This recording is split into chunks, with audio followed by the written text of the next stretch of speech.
You are infinitely loved by an infinite God. Everyone you love is infinitely loved by an infinite God, way more than you could ever love them.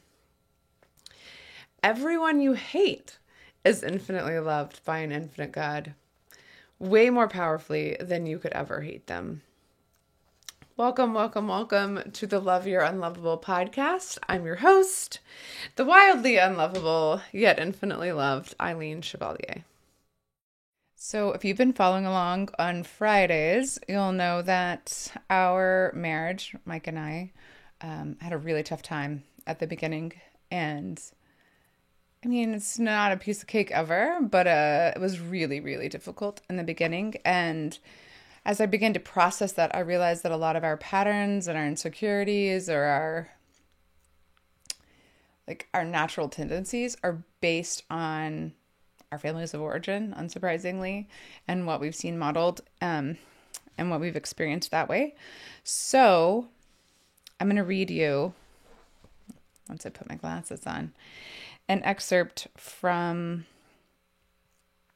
something I wrote in 2022. And I'm not going to read the first part of it just because I was sort of trying to understand family of origin stuff. I'll just read the part that pertains to us. So, not me. I will not be ignored. Oh, you can't understand me? Well, let me say it louder and with some more colorful language. For clarity. Ha! Just try to ignore me into submission. Days on end of ignoring me.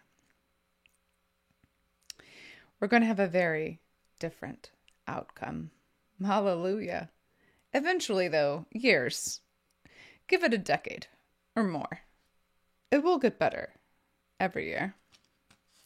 Mondays are our designated fighting day. All week long, I quietly record my angst in a small red leather journal with a tie that loops around and around, strangling it shut. Mike works 40 hours every week, but does it in 4 10-hour days, Tuesday through Friday. That leaves us with a weekend of pancakes and lovemaking, with an entire workday left over for the airing of the grievances, or beating with the grievances as it devolved. We did make some progress. We also had some setbacks. My fundamental insecurity did 2 toxic things on these days. It was the basis for most, though not all, Mike is no innocent lamb, of my angst. No. I think, yeah. So Mike would do things, but like a lot of it was just me. It was just internal struggle, right? It also filtered every word Mike ever said to me. Often, I hear feedback as the worst possible version of what could be meant. What do you want for dinner? Translates to, you're a failure as a wife for not having thought through dinner and having it ready, bitch. Do you want to watch a movie? Becomes, I can't even stand to look at you or listen to your voice. So where can I pretend you're not here while I drown my sorrows of being married to you in the magical blue lights of the screen? It's difficult to be reassured when you believe that you're not actually desirable.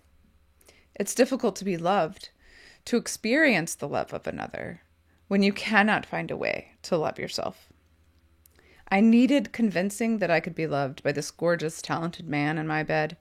I needed to be more than the sexual pleasure an attractive woman at his side. But assurance was difficult to extract.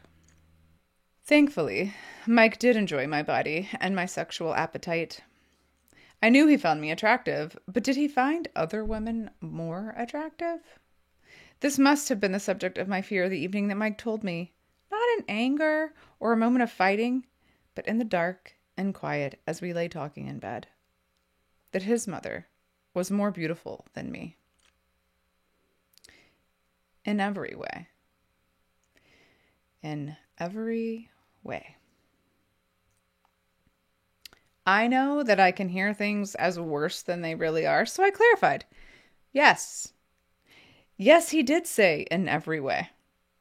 It's difficult to remember the rest of that particular conversation, but those words, that idea that my husband found his mother more attractive than me, was the most difficult hurdle for me to overcome. Of course, he has since amended that statement on several occasions, and my understanding has broadened so that I can see the foundations of that sentiment. I did not know my husband when we got married. I certainly didn't understand his family. I had so little time to get to know his parents, so little insight into their relationship, and a total lack of understanding of how it would impact my relationship with Mike.